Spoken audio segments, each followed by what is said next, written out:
Samuel's story really for us started when he was 10 years old, and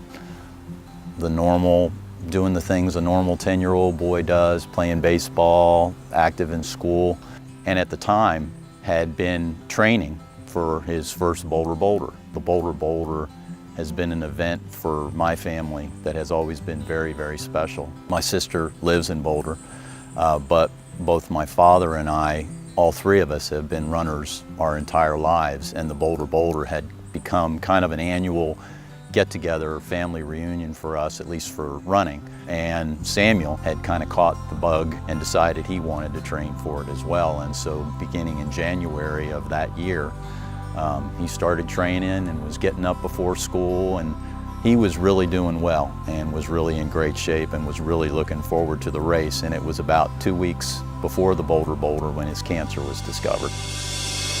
A rare soft tissue childhood cancer. It's called rhabdomyosarcoma, what turned out to be about a golf ball sized tumor removed from his lower abdomen.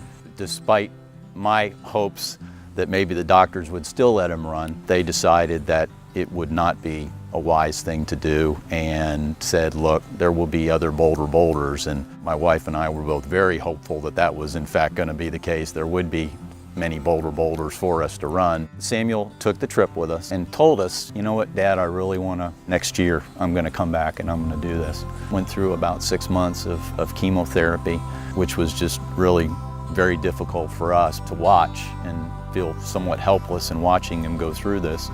And I know it was very painful and difficult for him. It sucked.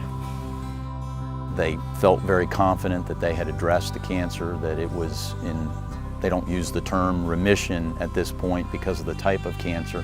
It's something that we'll continue to monitor, but the prognosis is very good. In 2012, Samuel again said, I'm going to run the Boulder, and so we started from scratch, but he did it, and we tried to experience every part of the Boulder.